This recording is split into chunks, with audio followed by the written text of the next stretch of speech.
À l'image des pacifistas actuels, il pouvait aussi servir de police, de force de l'ordre, afin de garder la paix et la sérénité dans le royaume de Joy Boy. Ce qui Ouais, j'aime bien l'idée. Ouais, j'aime bien l'idée, comme quoi il y avait d'autres titans de fer qui s'occupaient de la sécurité, c'est vrai. Ah ouais, j'aime bien. Bon, c'est que derrière la protection que Emmett pouvait accorder à l'ancien royaume, si on se base sur l'histoire du golem de Prague, alors il pouvait aussi être un danger pour ses habitants. Il se peut alors que la suite des révélations sur Et donc du coup, ça voudrait dire que Emmett a flop à l'époque, et donc il aurait attaqué les alliés de Joy Boy ou la population et tout. Aïe aïe aïe aïe aïe, Emmett. Je viens à peine de lancer la propagande, hein. Si demain on apprend que t'as floppé à l'époque... Ah les mecs, j'ai mes des doutes quant à la propagande que j'ai lancée tout à l'heure. Je suis à l'origine du lancement d'une propagande qui est peut-être merdique. Emmett nous apprennent qu'il a été contrôlé, manipulé et s'est malheureusement retourné. Ah, très belle ref, Platinum, c'est Robocop, exactement. Contre Joy Boy, expliquant pourquoi... Ceux qui ont vu le premier, quand ils ont voulu créer un robot et qu'ils font un test, ils font un test dans le bureau, un robot policier, et que ils le lancent devant les actionnaires et tout. Bon, je parle pour ceux qui n'ont pas vu le film, hein. C'est au tout début du film. Ils le lancent et du coup le policier robot, il déconne et il pense que c'est des ennemis. Il dit désarmez-vous, désarmez-vous. Et le mec il dit bon, on n'a rien fait. Et il commence à allumer tout le monde. Il a tué tous les mecs jusqu'à ce qu'on le débranche. C'est le flop de fou furieux. Ouais, vraiment une scène de malade mental. Ses premiers mots, après son éveil, étaient des excuses. Alors moi, j'ai adoré cette découverte. J'ai adoré avoir le nom d'Emmett apparaître pour enfin cerner un peu mieux le personnage. Le problème est que ça ne collait pas avec ma théorie. Bah ouais, d'après moi, le géant était... Je sais pas si je me bouffe des droits d'auteur si je mets l'extrait du film. Talos, protecteur de l'île de Crète. Eh bien, figurez-vous quand même que j'ai un petit peu de chance, car on a quand même une infime possibilité qu'Oda s'inspire de cette figure des mythes grecs, malgré tout. En effet, quand je fais des recherches sur un sujet, je regarde les Wikipédia de quasi toutes les langues, surtout en japonais. Après tout, Oda a Internet, hein. Il pourrait chercher davantage d'informations sur la plus grande encyclopédie du web, qui est le Wikipédia de son pays. Ça me paraît logique. Eh bien, devinez ce qu'on retrouve dans la catégorie des autres golems sur la page japonaise, justement, des golems. Notre cher et petit Talos, géant de bronze, créé par Héphaïstos, pouvant être considéré comme un type de golem. Même si ce n'est pas une théorie de valider, j'avais quand même visé pas très loin. Talos ? Quel rapport entre Talos, Emmett et One Piece ? Il y a un golem qui s'appelle Talos dans OP, putain, je suis pas au courant. C'est qui Talos dans OP ? Non, Talos. T-A-L-O-S. C'est une théorie, mais du coup, c'est quoi la théorie ? Il y a un mec qui va s'appeler Talos ? Bon alors on rigole, mais si on revenait quand même aux paroles prononcées par Joy Boy à Emmett. Les traductions différaient tellement, encore une fois, que j'ai... Il parle de sa théorie qui a flop. Bah, d'accord, mais c'est quoi la théorie ? Il a théorisé un prénom. Il a théorisé un mec qui va s'appeler Talos. Théorème de Thalès. Demandé à Shump de nous... T'es trop un con à partir. Traduire en japonais. Joy Boy ordonnait donc à Emmett d'intervenir. Mais intervenir pourquoi ? Quand ? Emmett inspiré de Talos, ok. Et surtout où ? Déjà, on retrouve totalement le principe du golem de Prague mentionné plus tôt. Emmett ne semble vivre que pour obéir aux ordres, ou en tout cas, Joy Boy lui en donnait. C'est un petit peu difficile de bien cerner ce message, mais pour vous l'expliquer comme moi je l'ai ressenti, Emmett commence à se souvenir d'un instant qu'il a eu avec Joy Boy il y a 800 ans. Ah, le fil a senti la patate venir, hein. Masterclass, regardez-moi ça, hop. Là, il s'est dit, il y a un truc qui pue la merde qui va faire mal. Lorsqu'il l'appelle Joy Boy, c'est donc le vrai Joy Boy du passé et non le... Merci la percha.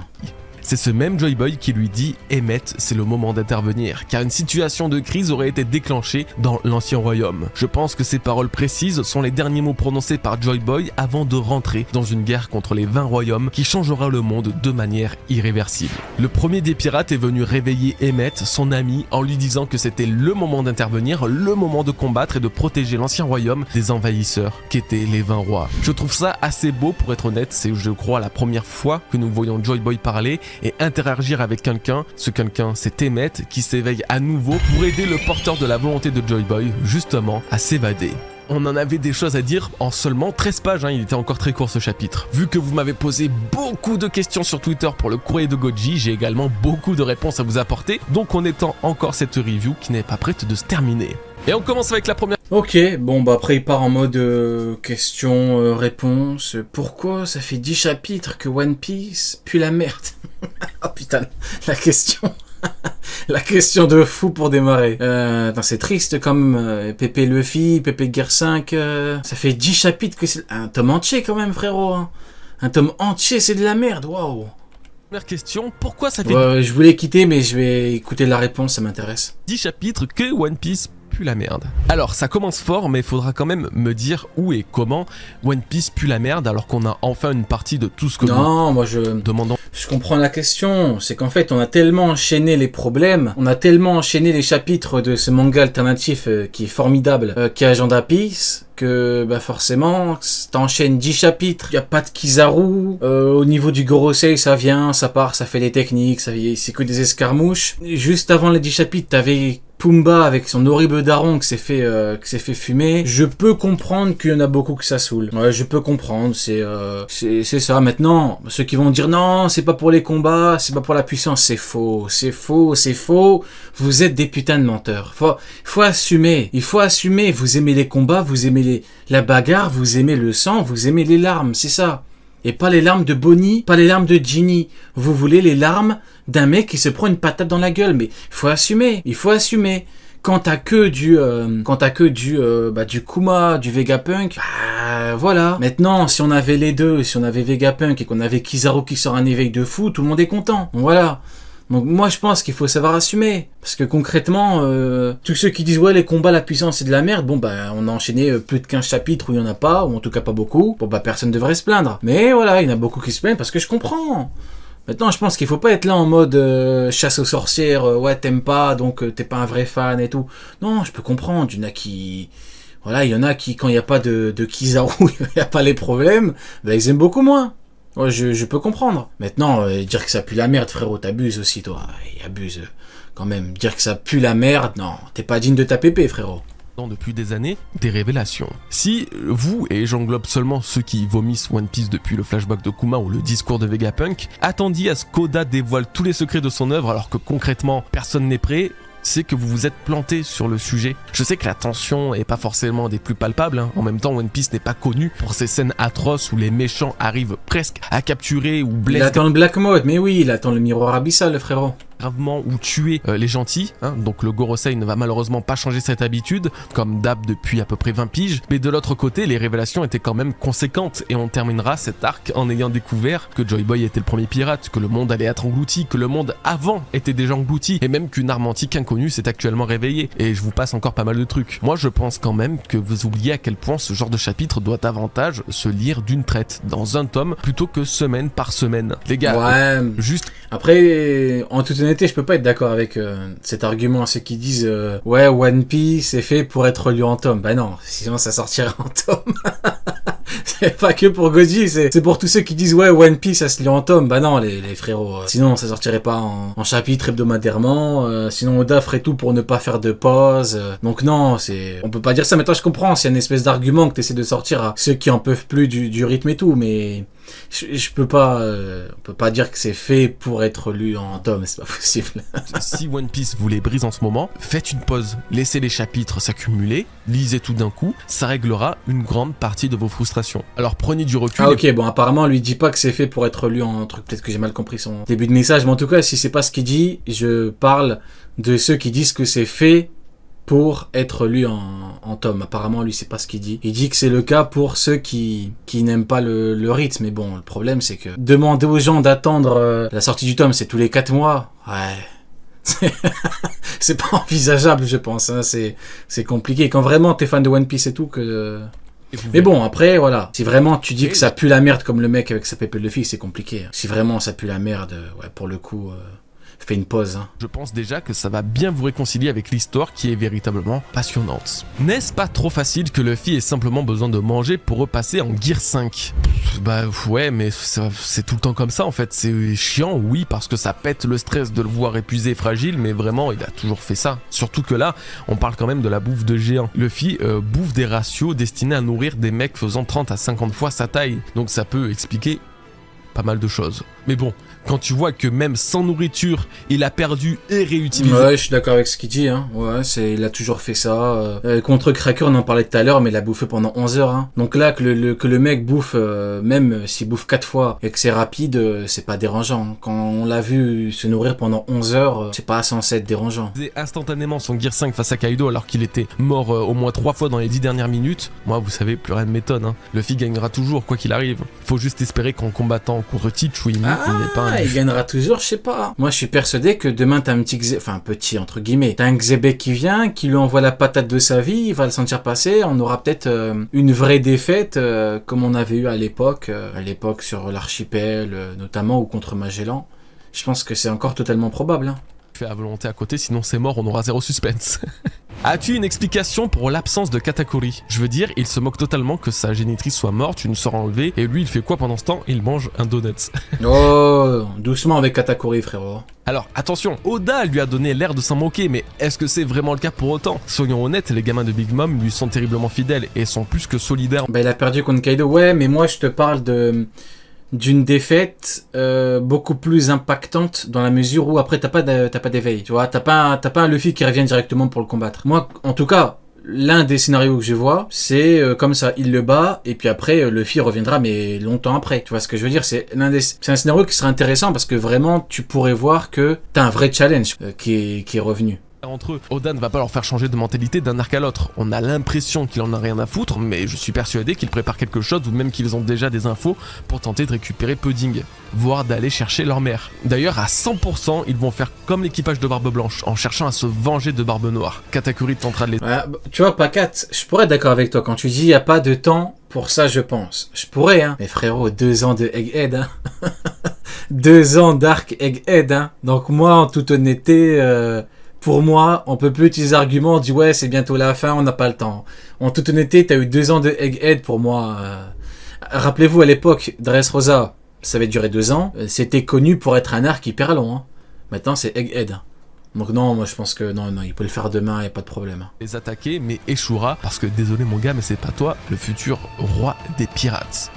Est-ce que tu penses que le robot va passer en direct et montrer au monde la véritable apparence du Gorosei et Nika pour Luffy? Ça serait trop bien, mais seulement pour l'apparence du Gorosei. Tout le monde sait déjà que Luffy ressemble à Nika maintenant, suite à sa nouvelle prime. Après, est-ce qu'il y a vraiment un module de transmission en direct? Car là, actuellement, le message de Vegapunk est préenregistré. En tout cas, je valide totalement, hein. Le seul problème serait que, déjà, je doute que les citoyens reconnaissent l'apparence basique du Gorosei. Alors, les reconnaître en forme de démon... c'est peut-être un petit peu risqué. Peut-être qu'il est... Après, c'est vrai que Egghead, on a eu des, entre guillemets, des entr'arcs avec Garp, avec Shanks. On a eu quoi d'autre? On a eu la Cross Guild. Ça a duré combien de temps tout ça? Il y avait le tome de Garp qui est sorti. Après, t'as eu Shanks. Est-ce que ça n'aurait pas duré un tome entier par hasard? On n'aurait pas eu un tome entier? Si on a eu un tome entier, ouais, je comprends. Rêverie, Sabot. T'as eu les amiraux qui sont chiés dessus devant Karasu et Morley le Goat.